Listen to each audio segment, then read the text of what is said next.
be a good example. Some of us aren't. And I don't believe it's the new technology, the ebooks, the podcasts, the bloggings, the social media that daunts science fiction writers or any other writers at the moment. I think it's what readers are starting to demand we do with it. Good gods, they want to interact with us.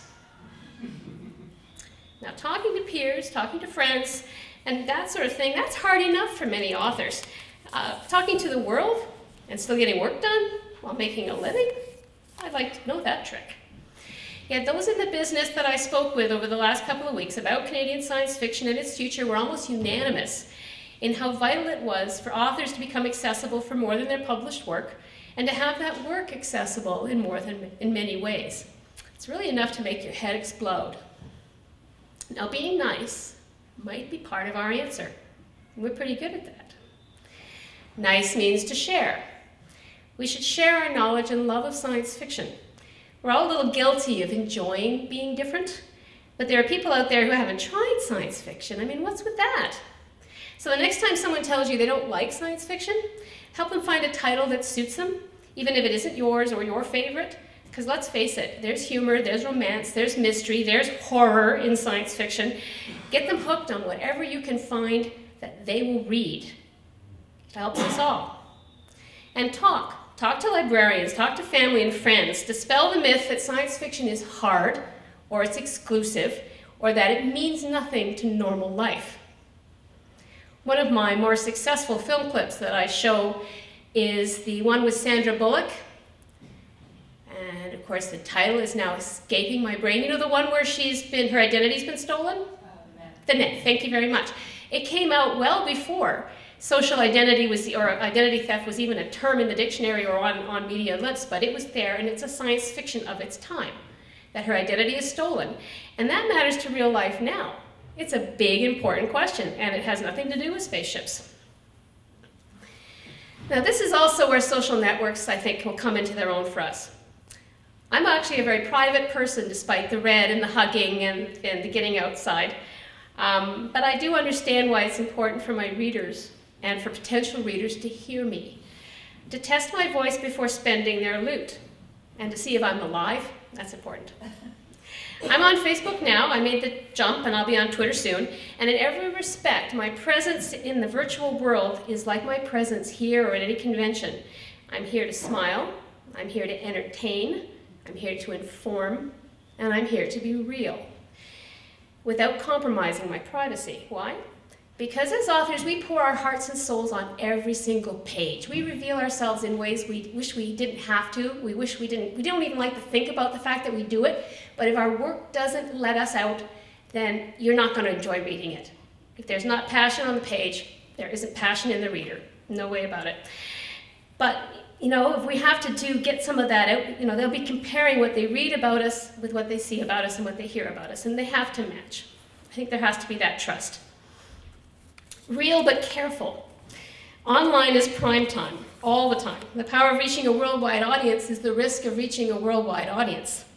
I can't tell you the number of times I've winced when some wonderful young artist, pardon me, or author is, the example on my Facebook page, posting about how dreadful they feel, how they don't actually plan to work today, or they say something about how they work, or they say something that they just would not do in a workplace, face-to-face with a client or with their employer.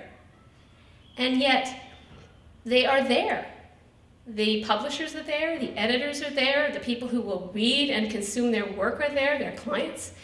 So think twice. Think twice. That's just my thought. When you think you're going to say something online and you think you're going to share it, just think that you're sharing it with the person you least want to have share it. Guaranteed. Nice means being helpful. I think we should make science fiction easier to find. I think we should make lists.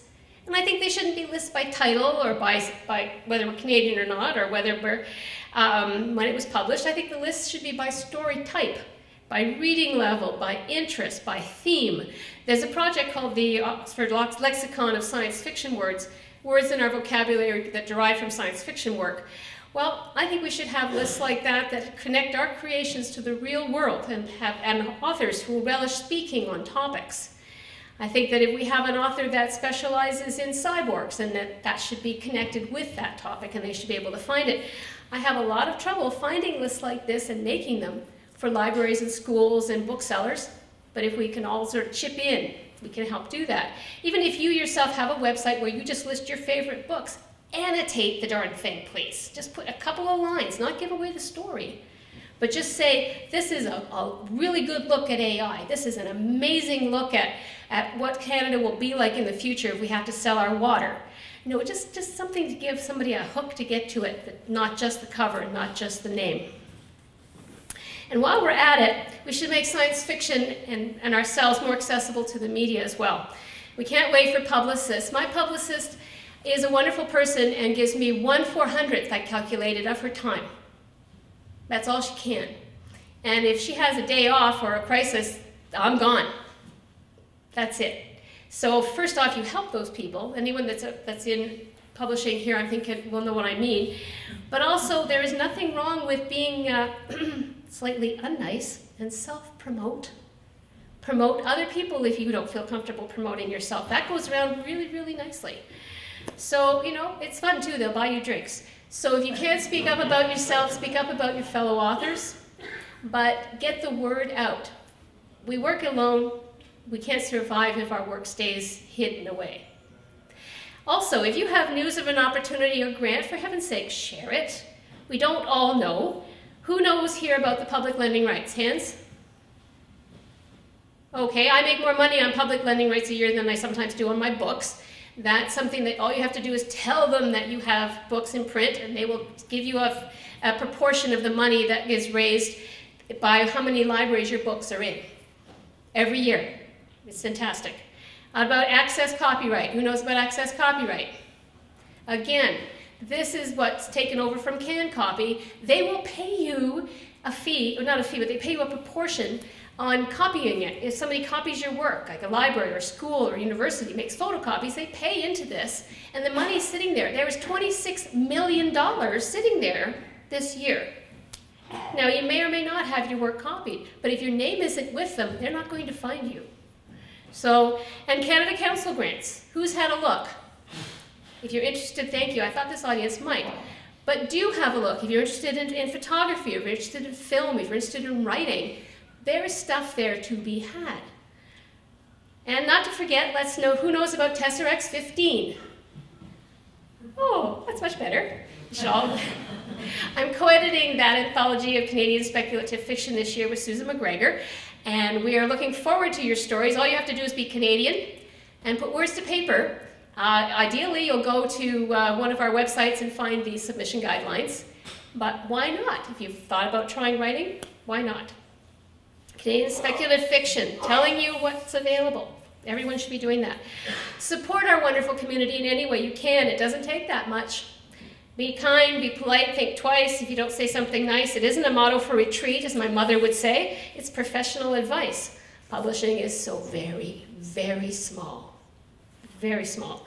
They actually, a lot of them are still in the same building. It's also a changing one, and I believe we'll thrive in what's to come.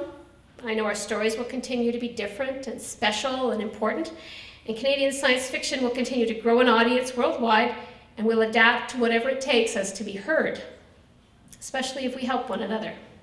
Support the Sunburst, submit a story to Tesseract, and I'm available for questions. Thank you.